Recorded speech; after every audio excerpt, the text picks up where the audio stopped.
Assalamualaikum warahmatullahi wabarakatuh. Bismillahirrahmanirrahim. Hadratin Nabi Mustafa Sayyidina Muhammadin sallallahu alaihi wasallam wa ala alihi wa ashabihi wa azwajihi wa dzurriyyatihi wa ali baitihil kiram.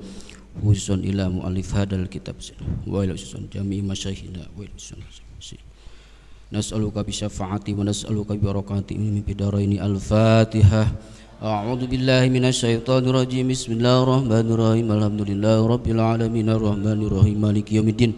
Iyyaka na'budu wa iyyaka nasta'in. Ihdinas siratal mustaqim siratal ladzina an'amta 'alaihim ghairil maghdubi 'alaihim waladdallin.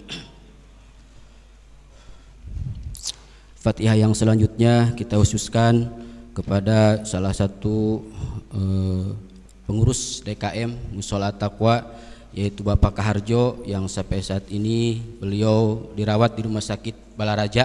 Kita doakan mudah-mudahan Allah Subhanahu wa Ta'ala mengangkat penyakitnya, Allah sembuhkan kembali penyakitnya, dan Allah jadikan sakitnya sebagai penebus dosa.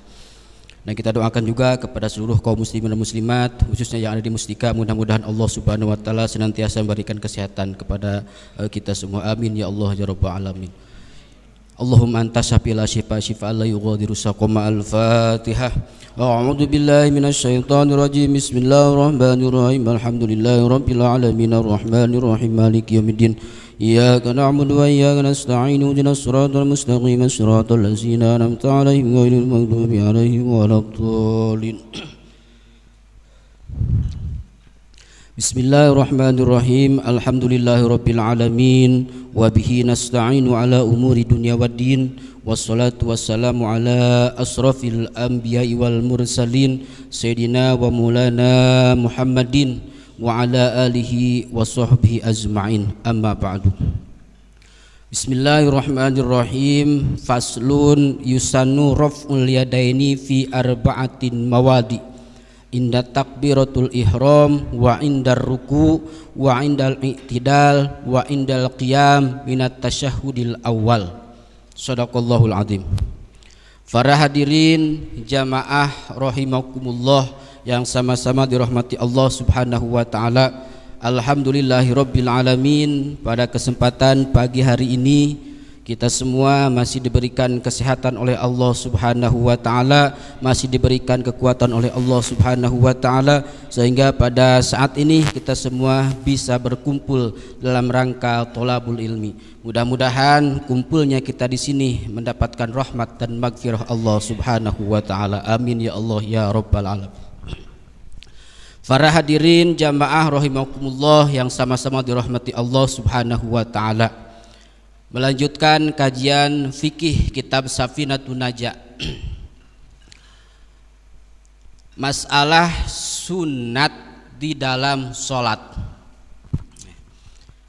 Kalau kita bicara wajib dalam sholat, ada yang kemarin dibahas masalah rukun atau wajib, qauli, fi'li, sama qalbi. Kalau di sunat itu ada sunat hayat, ada sunat abad. Nah, kuncinya itu. Kalau di sunat pasti ketemunya hayat dan abad. Nah, sunat abad, sunat hayat di dalam sholat yang hukumnya sunat, tatkala ditinggalkan maka nanti sunat untuk sujud sahwi. Nah, ini sunat hayat, sunat abad, nanti ketemunya sujud sahwi. Nanti pembahasan bagaimana sunat hayat, bagaimana sunat abad, nanti pembahasan lebih jelasnya ada di bab sujud sahwi setelah bab ini. Nah, di antaranya para hadirin jamaah rahimakumullah, sunat ketika sholat yusanur raf'ul yadaini. Sunat nih, ini termasuk salah satu sunat hayat.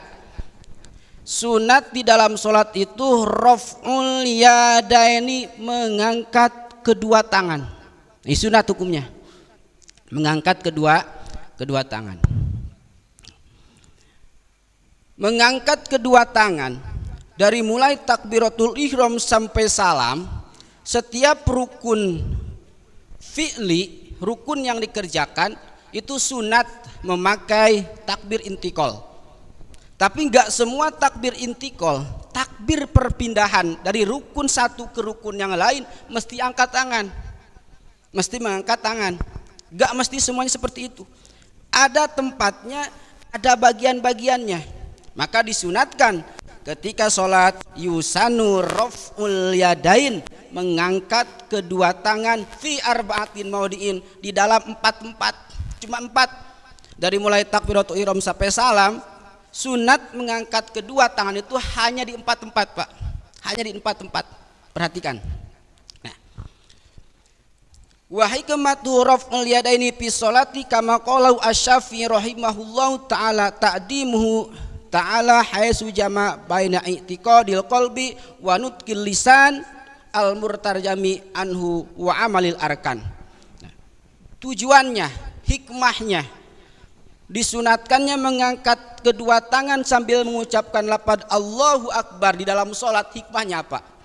Menurut Imam Syafi'i rahimahullahu taala, ta'dimuhu ta'ala haitsu jama baina i'tiqad, yaitu ta'dim, mengagungkan, haitsu jama baina i'tiqadin, mengumpulkan antara keyakinan qalbi, hati, wa nutqil lisan, lisan mengucapkan Allahu Akbar, yang diterjemahkan wa amalil arkan, diamalkan dengan anggota.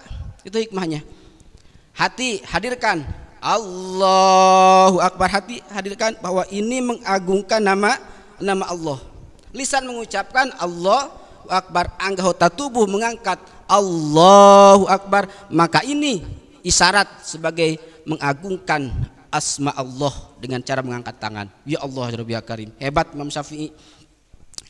Wakila, dalam sebagian riwayat, isyara ila tarhul masyi wa ta'ala wa iqbali bi kulliyatihi ala salat.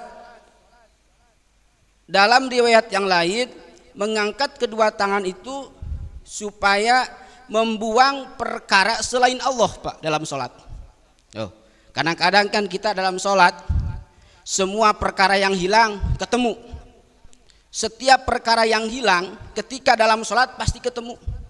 Makanya dulu murid Imam Syafi'i pernah datang ke Imam Syafi'i, ya Syekh, saya kehilangan uang 10 dinar, tolong carikan amalan yang bisa supaya uang itu kembali.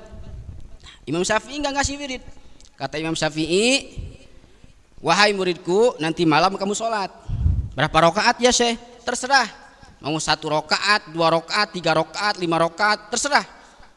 Oh ya sudah, malamnya sholat si murid Allahu Akbar, baru dapat 2 rakaat, dia baru ingat ternyata uangnya ada di belakang dapur. Ya Allah ya Rabbi ya Karim. Datang besoknya ke Imam Syafi'i, ya Syekh, alhamdulillah uang yang kemarin hilang itu ternyata sudah ketemu, saya lupa naruh di belakang dekat dapur. Kata Imam Syafi'i, itulah derajat sholat kamu.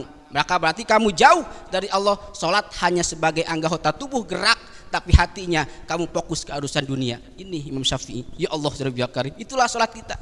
Makanya mudah-mudahan nih, dengan adanya lafaz Allahu Akbar, mengangkat kedua tangan, isyarat untuk membuang perkara selain Allah.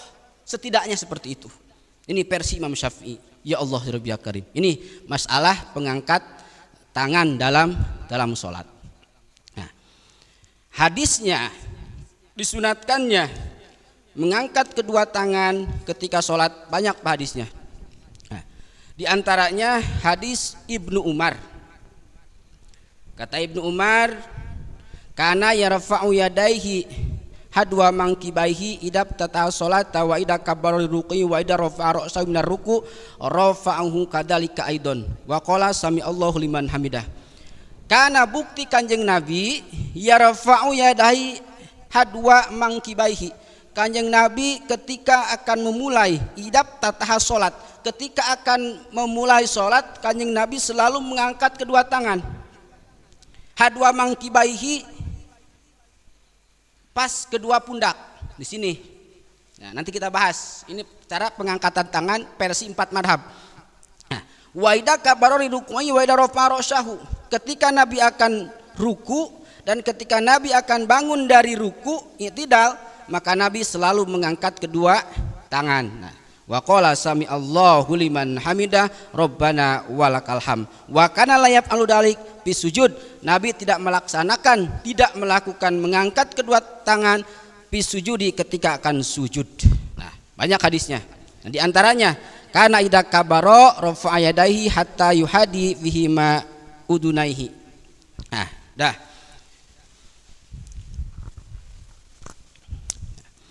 Mengangkat kedua tangan ketika sholat, ini ada 4 tempat. Disunatkannya mengangkat kedua tangan ketika sholat. Yang pertama, inda takbiratul ihram, ketika takbiratul ihram. Nah, sunat takbiratul ihram. Bapak masih ingat bahwa yang dimaksud dengan takbiratul ihram itu mengangkat tangan atau lafaz Allahu Akbar? Nah, perhatikan. Masih ingat ketika kita dulu bahas masalah rukun sholat, yang pertama takbiratul ihram, membaca takbiratul ihram.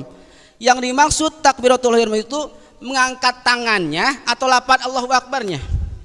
Nah, ini rukun qauli. Lafaz Allahu Akbar.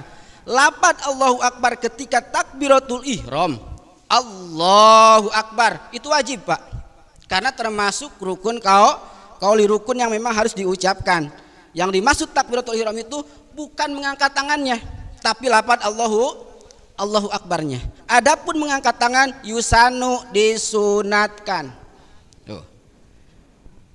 Maka ketika takbiratul ihram yang dimaksud adalah lafaz Allahu Akbarnya, bukan mengangkat tangannya, berarti sunat mengangkat tangan. Nah, ini takbiratul ihram.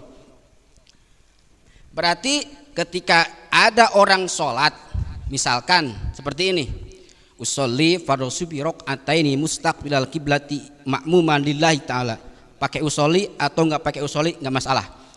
Allahu Akbar, tangannya enggak ngangkat, sah enggak sholatnya? Sah. Karena yang dimaksud takbiratul ihram, yang dimaksud takbiratul ihram bukan mengangkat tangan, tapi lafaz Allahu Akbar. Maka wajib mengucapkan lafaz Allahu Akbar, sunat mengangkat kedua tangan. Nah, ini yang mengangkat tangannya adalah hukumnya sunat. 1. Nah, yang kedua, sunat mengangkat tangan wa inda ruku, ketika akan ruku. Sunat. Musolli sholat setelah baca Fatihah lanjut ke baca surat. Posisi masih berada dalam berdiri. Nah, ketika si musolli akan turun untuk ruku, nah ini sunat mengangkat kedua tangan sambil mengucapkan lafaz Allahu Akbar. Tuh, berdiri mau pindah ke ruku, Allahu Akbar, sunat mengangkat tangan.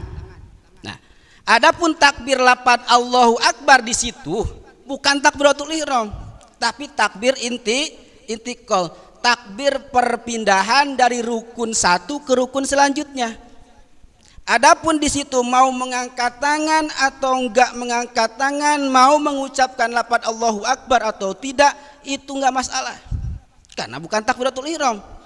Bapak sholat, baca surat Qul huwallahu ahad Allahu samad lam yalid wa lam yulad wa lam yakul lahu kufuwan ahad, langsung ruku. Gak baca Allahu Akbar, gak mengangkat, gak masalah.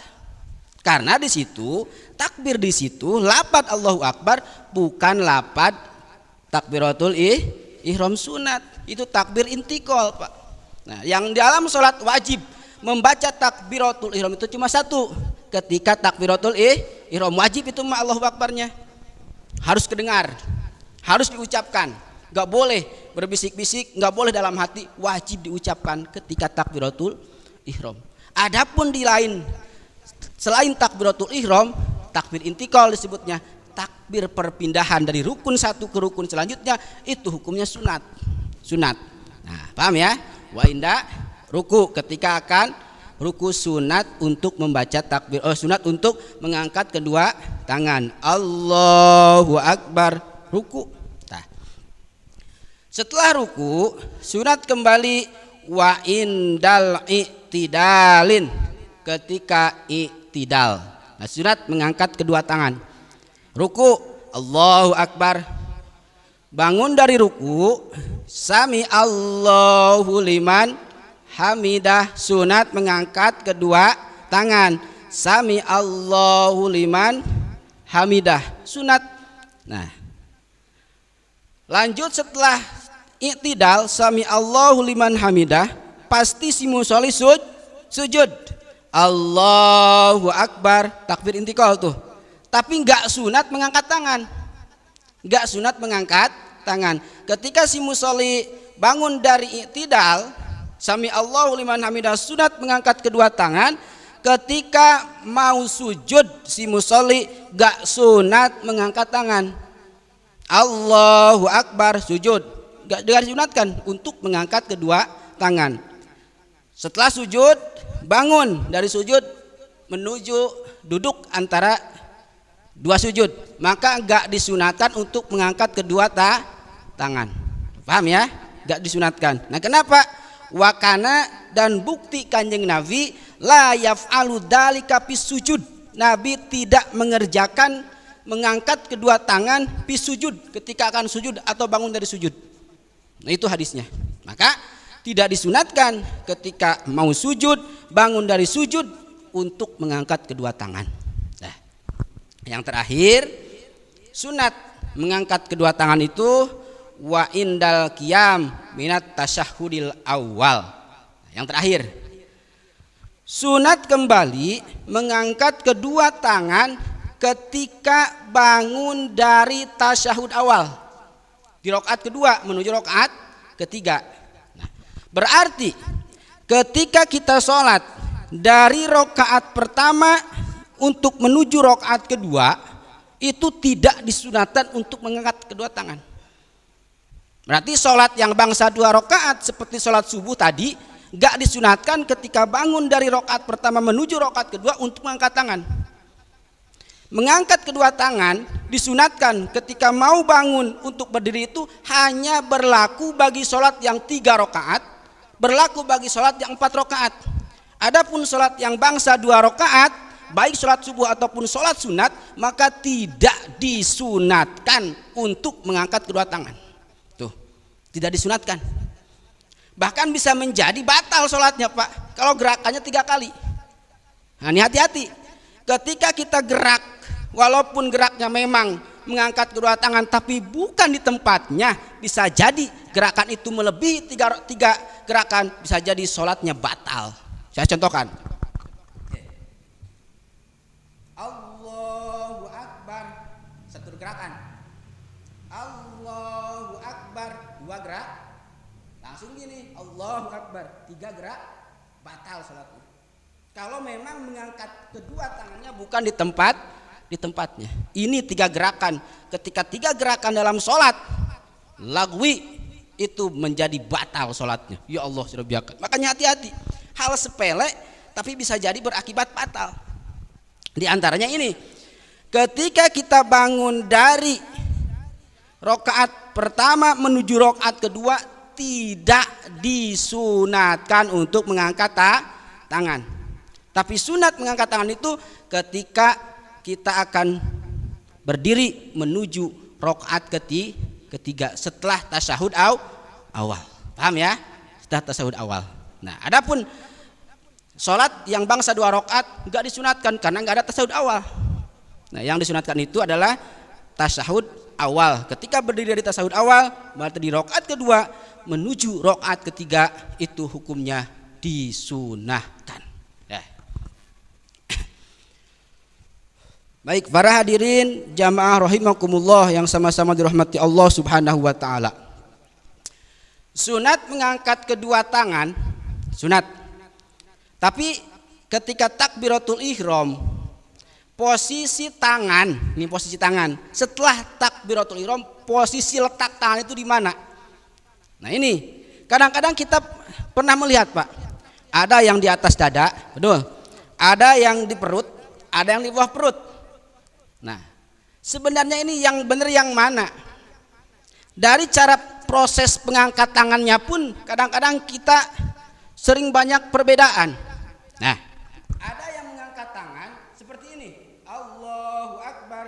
Satu, ada yang mengangkat tangan Allahu Akbar. Nah, itu kan. Nah, itu kalau kita lihat di kitab Madzhabul Arba'ah, itu dua-duanya benar. Dua-duanya benar. Bahkan saya sering lihat, Pak, ada yang diangkat tangan itu Allahu Akbar, diputer. Ada seperti itu kan? Nah, itu madhab mana? Gak ada madhab dari 4 madhab ini yang sholat ketika mengangkat kedua tangan itu diputer, nggak ada.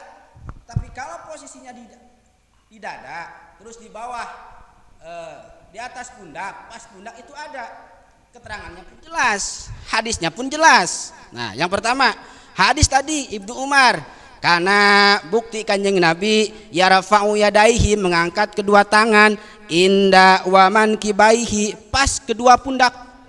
Ini hadis Ibnu Umar. Ketika Bapak memulai sholat, mengangkat kedua tangan pas di pundak, di bawah telinga, Allahu Akbar, pas pundak, di bawah telinga. Ini hadis Ibnu Umar. Nabi pernah melaksanakan seperti ini, Allahu Akbar. Nah, ada lagi hadis Ibnu Malik bin Huraish.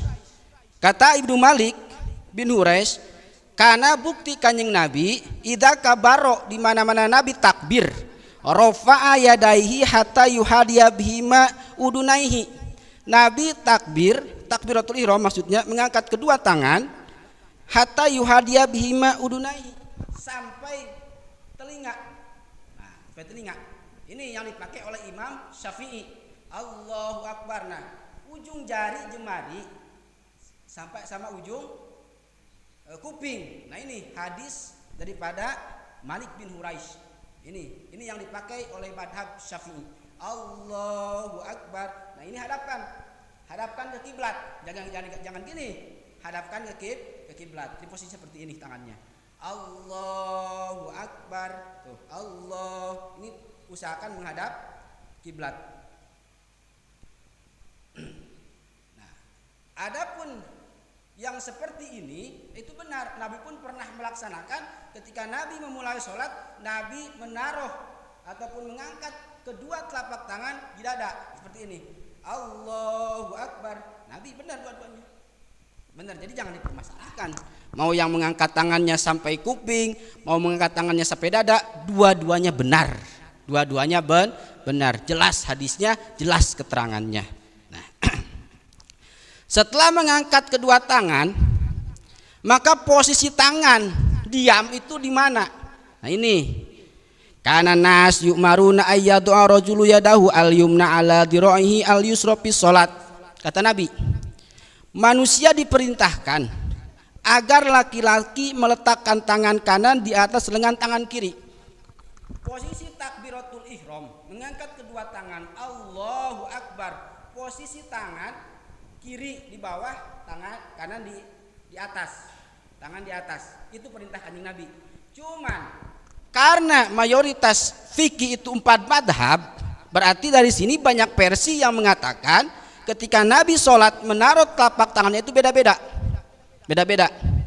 Nah, yang pertama madhab Imam Hambali dan Imam Syafi'i. Imam Hambali dan Imam Syafi'i meletakkan tangan kanan di atas lengan tangan kiri sambil mendekati Imam Syafi'i. Dianjurkan, kata Imam Syafi'i, dianjurkan posisi kedua tangan di bawah dada, di atas pusar, miring ke kiri. Karena apa? Karena hati berada pada posisi tersebut.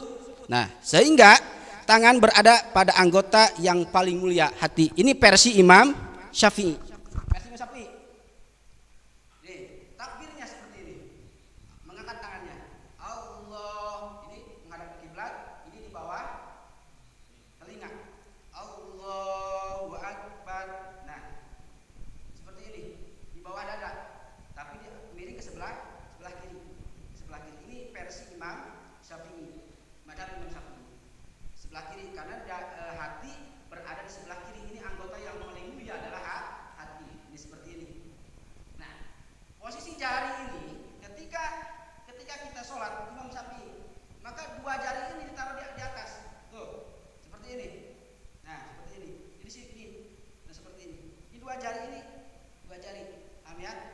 Imam Syafi'i, dua jari dua di sini. Tuh. Jadi enggak seperti ini. Ini Imam Syafi'i. Kalau Bapak bermadhab Imam Syafi'i berarti sunat seperti ini posisinya. Tuh, paham ya? Imam Syafi'i. Nah. Yang kedua.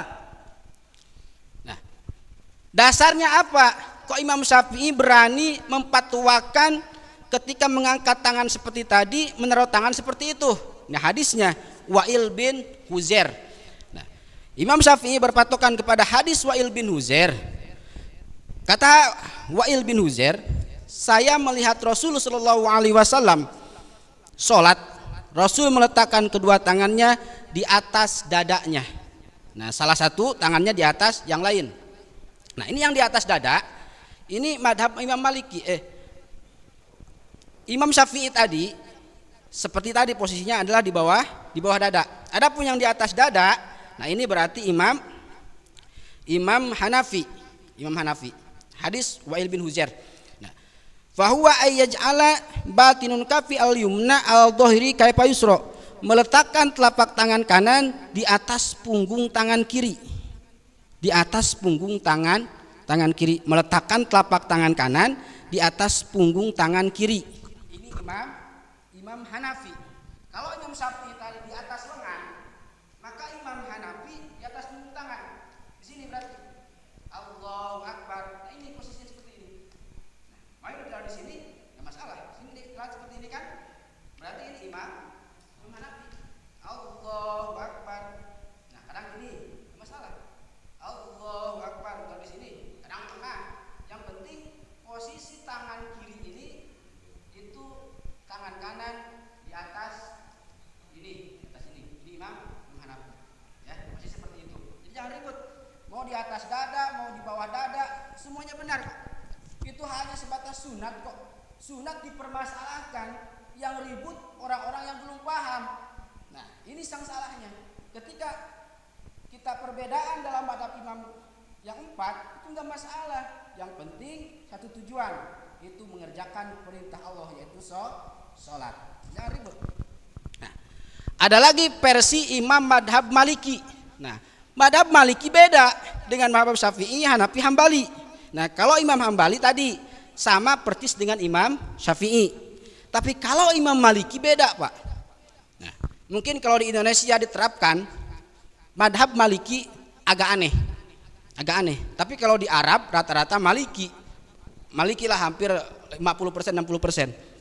Nah, madhab Maliki ketika menaruh telapak tangan setelah mengangkat kedua tangan, yundabu irsalul yadaini, Imam Maliki disunatkan melepaskan kedua tangan.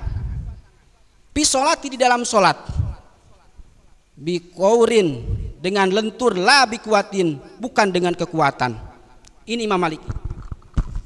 Ketika Bapak nanti sholat melihat orang yang takbiratul ihram mengangkat kedua tangan seperti ini, Allahu Akbar.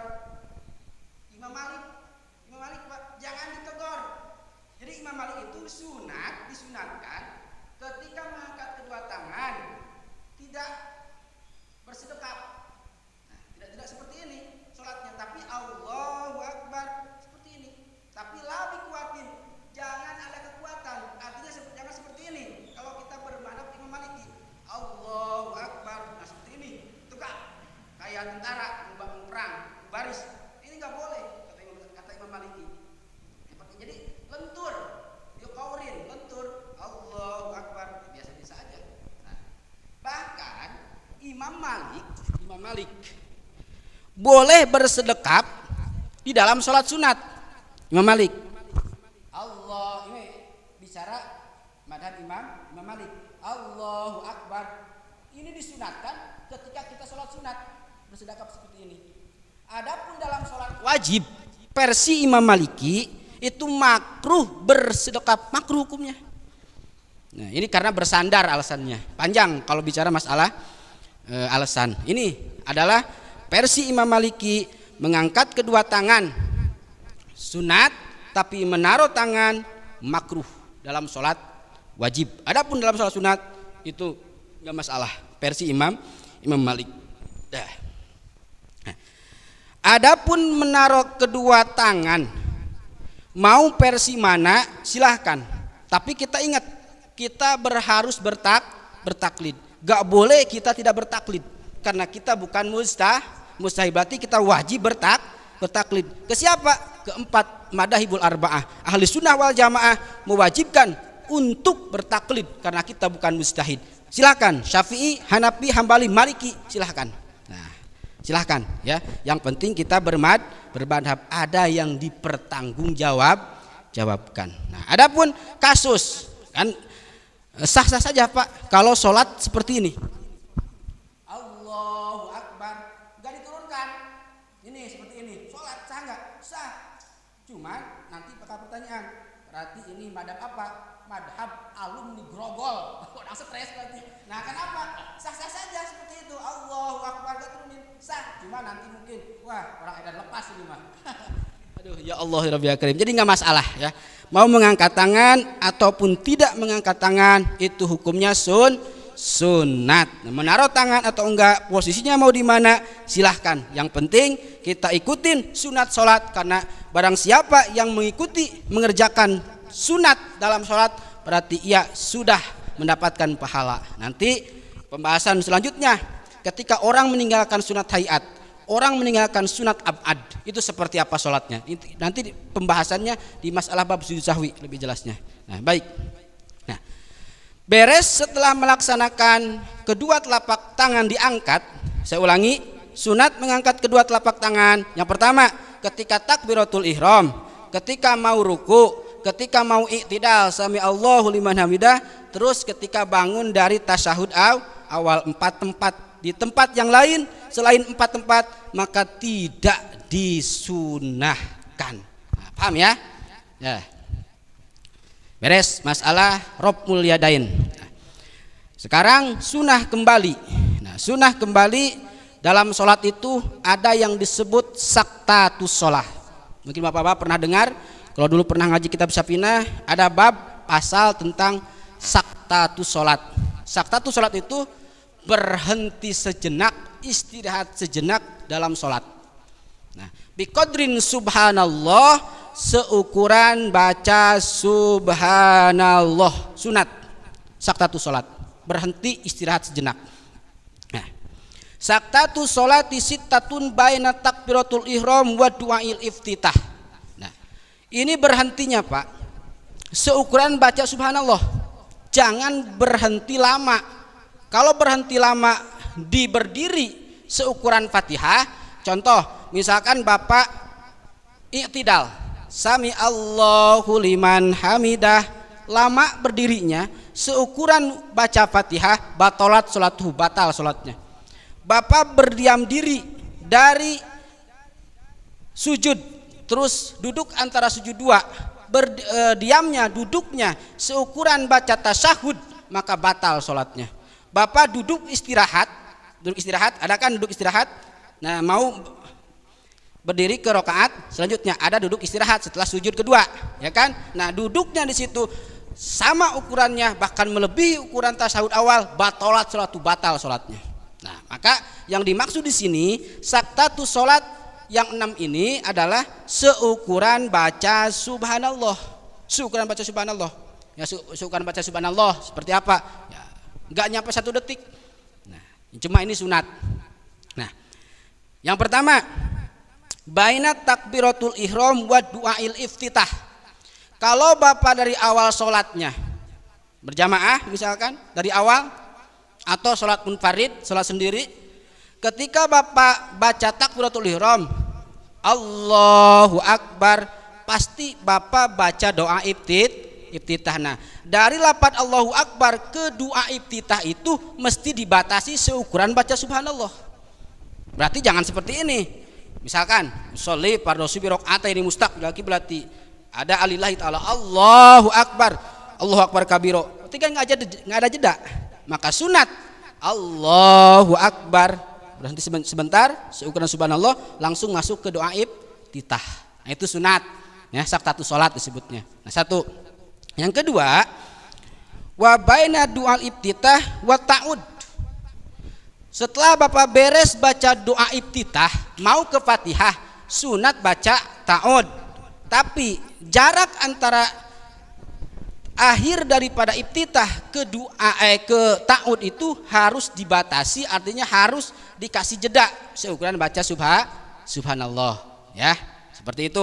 Nah, yang selanjutnya wa ta'ud wa bainal Fatihah, antara bacaan a'udzubillah dengan Fatihah. Bapak sholat mau munfarid mau berjamaah, sunat untuk membaca ta'ud, a'udzubillahi minasyaitonirrajim wa baina Fatihah. Nah, setelah ta'ud mau ke bismillah Fatihah, sunat berhenti sejenak seukuran subhanallah. Tuh. Dan sunat kembali wa ta'ud wa baina akhirul Fatihah wa amin, wa baina akhirul Fatihah wa amin, antara akhir Fatihah wal amin. Akhir Fatihah ghairil maghdubi alaihim waladdallin, harusnya jangan langsung amin, ada jeda seukuran subhanallah baru bilang amin. Nah, seperti itu, ya. Itu sunat. Adapun enggak melaksanakan enggak masalah. Apakah ketika meninggalkan sunat ini mesti nanti diganti dengan sujud sahwi? Enggak usah, karena ini sunat hayat. Adapun sunat abad nanti masalah sujud sahwi. Nah, adapun meninggalkan sunat ini enggak mesti sunat untuk sujud sahwi. Nah, cuman bagi imam sholat berjamaah, konteks sholat berjamaah, bagi imam termasuk sunat hayat ukuran tadi membaca subhanallah, kecuali hak bagi imam setelah membaca Fatihah di dalam sholat jahriyah. Sholat jahriyah itu maghrib, isya, subuh, sholat jahriyah, sholat yang dikencangkan bacaannya. Maka bagi imam sunat berhenti seukuran baca Fatihah makmum. Bagi imam sholat maghrib, sholat isya, sholat subuh, kan waladhdallin, amin, imam mesti sunat berhenti sejenak seukuran baca Fatihah makmum, mestinya seperti itu. Jadi jangan langsung baca surat. Tapi kan nggak seperti itu juga nggak masalah, cuman sunatnya seperti itu status sholatnya. Jadi ketika imam baca waladhdallin berhenti sejenak baru amin. Nah, imam berhenti menunggu makmum baca Fatihah. Ukurannya baca Fatihah enggak nyampe 1 menit. Nah, berarti setelah kira-kira aja lah 1 menit ataupun enggak nyampe 1 menit baru imam baca surat. Hikmahnya apa? Supaya makmum menyelesaikan baca Fatihah. Setelah makmum baca Fatihah selesai, makmum mendengarkan bacaan surat imam. Hikmahnya seperti itu, faidahnya. Nah, tapi adapun enggak seperti itu enggak jadi masalah, Itu hanya sunat kok, ya. Baik, beres tuh masalah sunat sholat. Nah, yang mengangkat kedua tangan terus berhenti sejenak biqadrin subhanallah, seukuran subhanallah, semuanya terjadi dalam konteks sholat, di dalam sholat. Adapun di luar sholat, setelah sholat, nah ini sunat. Sunat mengusap muka setelah selesai salam. Sunat. Bapak sholat, assalamualaikum, kanan, assalamualaikum, ke kiri. Sunat mengusap muka, Pak. Sunat. Berdasarkan apa? Berdasarkan hadis dari Imam Tabrani, kana Rasulullah sallallahu alaihi wasallam idza qada sholatuhu, Nabi setelah selesai sholat mashu jabhatahu, Nabi selalu mengusap mukanya, biadihil yumna, dengan tangan kanan. Summa qala asyhadu alla ilaha illallah arrahmanur rahim Allahumma adhibil anil hammi wal hazan. Nah, mengusap muka dengan tangan kanan sunat berdasarkan hadis Imam Tabrani, tapi sunat juga membaca. Nah, pernah Bapak melaksanakannya? Ketika salam pertama ke kanan, salam kedua ke kiri, mengusap muka. Nah, ketika Bapak mengusap muka, sunat Bapak mengucapkan asyhadu alla ilaha illallahur rahmanur rahim Allahumma adhib aniyal hammi wal hazan. Pendek doanya, Pak. Itu sunat. Ini yang pernah dilaksanakan oleh Nabi seperti itu. Jadi Assalamualaikum ke kanan, assalamualaikum ke kiri, usap sambil mengucapkan asyhadu alla ilaha illallah warrahmanur rahim, Allahumma adhib anniyal hammi wal hazan, Allahumma adhib anniyal hammi wal hazan, Allahumma adhib anniyal hammi wal hazan. Mungkin sudah pada paham ya. Ini doanya hebat Pak. Ketika Bapak selesai sholat, berdoa Allahumma adhib, ya Allah mugi-mugi, muga-muga Gusti menghilangkan ani dari kami, dari saya, alhammi, kesusahan, wal hazani, dan kesedihan. Selesai sholat beres semua urusan. Ya Allah ya Karim. Sunat. Assalamualaikum ke kanan, assalamualaikum ke kiri, mengusap muka dengan tangan kanan sambil mengucapkan asyhadu alla ilaha illallah warrahmanur rahim, Allahumma adhib anniyal hammi wal hazan. Nah itu sunat seperti itu. Adapun gak melaksanakan seperti itu gak masalah, cuman gak dapat pahala. Nah setelah beres salam, sunat mengusap muka. Lalu ketika posisi imam dalam konteks sholat berjamaah setelah ba'da salam, posisi imam pasnya sebelah mana? Posisi imam. Nah kita sering berjamaah, posisi imam itu mestinya seperti apa? Posisi imam dalam hadis, yaitu posisi Kanjeng Nabi, bicara hadis. Anil Baroi qala kunna idza sholaina, kata Baro, kunna idza sholaina, bukti kita semua idza sholaina ketika sholat khalfa Rasulullah, di belakang Kanjeng Rasul, ahbabna antakuna an yaminihi yuqbilu alaina biwajhihi, kami ingin agar kami berada di sebelah kanan Kanjeng Nabi, maka Nabi menghadap ke arah kami dengan wajahnya. Nah posisi imam Pak, ketika Bapak jadi imam dalam sholat berjamaah, setelah selesai salam, sunatnya posisi pundak sebelah kanan menghadap ke makmum, pundak kiri menghadap ke kiblat. Nah, berarti posisinya miring seperti ini. Ini sunatnya. Ini ke makmum, yang kiri ke kiblat. Sunat seperti itu. Ya, sunat. Adapun enggak seperti itu, enggak masalah. Alasannya seperti apa? Kenapa bisa itu? Nah, ini panjang asbabun nuzulnya. Nah, dulu Pak, di zaman Nabi, sholat berjamaah itu menjadi harga mati para sahabat. Satu waktu enggak pernah ikut berjamaah dengan Nabi, ruginya luar biasa waktu dulu. Nah, sehingga pada saat itu dimanapun Nabi sholat, maka para sahabat selalu mengejar berjamaah dengan Kanjeng Nabi. Nah, ada yang dari jauh, ada yang naik onta, ada yang berjalan kaki. Yang penting dimanapun Nabi sholat selalu dikejar untuk ikut berjamaah. Itu zaman dulu. Karena pada saat itu banyak sahabat yang keliru datang ke situ, Nabi sudah beres sholat, disangka sahabat Nabi masih sholat. Nah, karena kan posisi Nabi itu sholatnya kan pada salam, itu duduk seperti duduk tahiyat akhir, disangka para sahabat Nabi masih sholat, berarti sahabat niat berjamaah padahal Nabi sudah selesai. Nah, untuk membedakan kata Nabi, supaya sahabat yang datang terlambat dikira saya masih sholat, maka Nabi, posisi Nabi duduk seperti tadi, seperti ini. Nah, ini untuk membedakan. Kalau ada sahabat yang datang, wah berarti Nabi sudah selesai sholat. Kalau posisinya masih seperti ini, dikira Nabi masih sholat tahiyat akhir. Ketika itu sahabat niat berjamaah atau enggak sah, orang berjamaah sudah bubar. Nah, maka itu untuk membedakan. Karena di zaman dulu seperti itu. Nah mungkin di zaman sekarang kita sudah banyak lah baca wirid. Itu kan sudah pertanda bahwa sholat berjamaah sudah selesai. Adapun gak seperti itu posisinya gak masalah. Itu di zaman Nabi seperti itu. Nah ya. Nah. Lalu ada lagi permasalahan. Setelah selesai salam posisi imam seperti tadi, maka dzikir setelah sholat. Dzikir setelah sholat itu hukumnya seperti apa? Itu hukumnya sunat. Nah, kenapa sunat? Sebab Nabi pun pernah melaksanakan.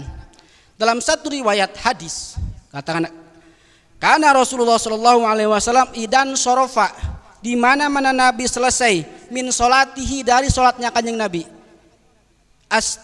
istighfar salasan, Nabi selalu membaca istighfar salasan 3 kali. Waqala Allahumma antas salam wa minkas salam wa ilaika ya'udus salam. Wa fi riwayatin sahih Bukhari, dalam riwayat Bukhari mah dikatakan Nabi setelah selesai sholat baca astagfirullahaladzim 3 kali, lalu Nabi membaca la ilaha illallah wahdahu la syarikalah lahul mulku wa lahul hamdu yuhyi wa kulli syai'in qadir. Nah itu hadisnya banyak menerangkan tentang hadis masalah itu. Nah, makanya ketika sholat selesai sunat kita untuk wiridan. Sunat untuk wiridan. Man sabbahallahu fi duburi kulli sholatin salasan wa salasina wa hamidallahu salasan wa salasina wa kabarallahu salasan wa salasina wa qala tamamul mi'atu la ilaha illallah wahdahu la syarikalah. Ini kata Nabi. Kata Nabi, man sabbahallahu fi duburi sholati, barang siapa yang sudah selesai sholat, kata Nabi, lalu ia membaca 33 kali wa hamidallahu 33 kali, subhanallah 33 kali, wa hamidallahu alhamdulillahi rabbil alamin 33 kali, wa kabarallahu salasa wa salasina 33 kali, Allahu akbar, subhanallah 33 kali, alhamdulillah 33 kali, Allahu akbar 33 kali, wa qala tamamul mi'atu, dan sempurnakan menjadi 100. Apa yang satunya? La ilaha illallah wahdahu la syarikalah lahul mulku wa lahul hamdu yuhyi wa huwa ala kulli syai'in qadir. Ketika orang setelah membaca seperti tadi ba'da salat, subhanallah 33 kali, alhamdulillah 33 kali, Allahu akbar 33 kali, disempurnakan dengan la ilaha illallah wahdahu la syarikalah lahul mulku wa lahul hamdu yuhyi wa huwa ala kulli syai'in qadir, maka gufirat khotoyahu wa inkana mislu jabadil bahri. Allah ampuni segala kesalahan walaupun dosanya wa inkana mislu jabadil bahri, walaupun dosanya itu seperti buih di lautan. Ya Allah ya Rabbi Karim, hebat Pak. Makanya Bapak ketika selesai sholat, ba'da sholat baca subhanallah minimal 33 kali, subhanallah walhamdulillah, terus sempurnakan dengan la ilaha, itu walaupun dosa Bapak seperti jabadul bahri, seperti buih di lautan, itu gupirat, Allah ampuni, Allah ampuni. Tuh, makanya ada peribahasa ulama mengatakan man tarokal wirda bahwa kirdun, barang siapa yang meninggalkan wiridan ba'da salat bahwa kirdun, itu seperti si wa. Nah, itu seperti wa kirdun. Jadi begitu salam, assalamualaikum, langsung jalan. Nah ini bahwa kirdun seperti wa yang ada di Solear. Makanya sunat Pak, supaya kita mendapatkan magfirah Allah itu ba'da sholat, bacalah subhanallah 33 kali, alhamdulillah 33 kali, Allahu akbar 33 kali, sempurnakan menjadi 100. La ilaha illallah wahdahu la syarikalah lahul mulku wa lahul hamdu yuhyi wa yumitu wa huwa ala kulli syai'in qadir. Diampuni dosa Bapak walaupun dosanya seperti buih di lautan. Ya Allah ya Rabbi Karim, kali 5 kali sholat Bapak. Hebat. Nah hebat. Nah ini makanya hikmah wiridan itu seperti itu. Barang siapa yang meninggalkan wiridan bahwa kirdun, itu seperti tadi lah ya. Nah, minimal seperti itu lah ya. Lalu berdoa. Nah setelah itu berdoa. Nah makanya salah satu mustajabu doa Pak, itu setelah ba'da sholat fardu. Salah satu doa yang paling dekat untuk diijabah itu setelah melaksanakan sholat fardu. Bapak setelah sholat fardu berdoa kepada Allah, itu istajabu doa, dekat untuk diijabah doanya. Beda dengan sholat sunat. Sholat sunat mah mungkin berapa persen lah untuk diijabah. Tapi kalau sholat fardu mustajabu doa. Makanya ketika setelah selesai sholat kita berdoa. Nah, kalau nggak bisa berdoa, kalau misalkan berjamaah, diberjamaahkan doanya lebih afdol. Orang yang mengaminkan itu lebih banyak, berarti lebih dekat untuk diijabah. Beda dengan satu orang berdoa belum tentu diijabah. Tapi kalau banyak orang berdoa mengaminkan semua, termasuk malaikat mengaminkan, ini dekat untuk diijabah. Makanya ketika kita terapkan doa bersama setelah sholat, itu luar biasa. Padilah berkahan doa diijabah itu lebih dekat, condong ke arah situ. Ya Allah Rabbil Karim. Nah itu yang terakhir, zikir jahar, zikir kenceng setelah sholat. Nah ini hukumnya seperti apa? Zikir subhanallah, tadi kan pada sholat itu zikir subhanallah walhamdulillah Allahu akbar 33 kali. Ini konteks zikir ini ketika dijaharkan, ketika dikencangkan, itu hukumnya seperti apa? Nah, Wan Ibnu Abbas, hadis Ibnu Abbas, inna rafa'a sautu bidzikri haitsu yantasharifun nasu minal maktubati kana al ahdi Rasulullah sallallahu alaihi wasallam. Ibnu Abbas berkata, sesungguhnya mengeraskan suara zikir ketika berzikir seusai sholat telah dilakukan sejak masa Rasulullah SAW. Berarti para sahabat zikir berjamaah dengan jahar, subhanallah kencang, walhamdulillah kencang, Allahu akbar kencang, fi ahdi Rasulullah, sudah terjadi di zaman Rasulullah. Berarti itu hukumnya sunat kalau dalam posisi jahar. Tapi versi Imam Ibnu Utsaimin, ini pendapat ada aja pendapat Imam Utsaimin yang menentang. Versi Imam Ibnu Utsaimin berfatwa maha kama rafa'u shauti bidzikri. Oh, ini ada yang nanya jamaah ke Ibnu Utsaimin. Maha kama rafa'u shauti bidzikri aqaba sholati al maktubah. Wahai Syekh, katanya, apakah disunatkan hukumnya mengencangkan suara zikir setelah sholat? Jawab Syekh Ibnu Utsaimin, sunat hukumnya, sunat. Tapi kata Imam Utsaimin, sunat itu ketika tidak ada orang yang sholat. Versi Imam Utsaimin. Nah, kalau ada orang yang sholat, itu menjadi makruh karena takut mengganggu orang yang sholat. Tuh, kalau nggak ada orang yang sholat, ya sunat. Tapi kalau ada orang yang masih sholat, itu makruh. Nah, itu versi Imam Utsaimin. Nah, tentang pendapat ini, mau bagaimana, mau dikeraskan atau tidak, itu tidak menjadi masalah. Yang penting kita disunatkan berzikir setelah sholat. Nah, ketika orang berzikir setelah sholat, maka gufirat lahu, Allah ampuni segala dosa perdosanya, mislu jabadil bahri, walaupun dosa itu seperti buih di lautan, insya Allah Allah ampuni, amin ya rabbal alamin. Nah, baik para hadirin jamaah rahimakumullah yang sama-sama dirahmati Allah subhanahu wa ta'ala, beres kita masalah tentang sholat sunat, tentang kesunahan dalam sholat, maka nanti di pertemuan selanjutnya kita akan bahas masalah sunat abad. Ujung-ujungnya nanti sujud sahwi. Kadang-kadang masih bingung, anak sih rukun yang mesti dilaksanakan harus ditambal dengan sujud sahwi. Insya Allah kita bahas di pertemuan selanjutnya. Baik para hadirin jamaah rahimakumullah, mungkin itu saja yang bisa saya sampaikan pada pagi hari ini. Mudah-mudahan ada manfaatnya, mudah-mudahan kita semua sehat selalu, ada dalam lindungan Allah subhanahu wa ta'ala. Amin ya Allah ya rabbal alamin. Wallahu a'lam bishawab. Allahumma sholli ala sayyidina Muhammadin fil awwalin wal akhirin wa barik wa sallim radhiyallahu tabaraka wa ta'ala kulli sahabati Rasulillah ajmain. Allahumma hdinas siratal mustaqim, Allahumma hdinas siratal mustaqim, siratal ladzina an'amta 'alaihim minan nabiyyin was-siddiqin was-syuhada'i was-sholihin wa hasuna ulaika rafiqa dzalika fadlu wa kafa billahi alima. Shalli wa sallim ala jami'il anbiya'i wal mursalin walhamdulillahi rabbil alamin. Taqabbal. Assalamualaikum warahmatullahi wabarakatuh.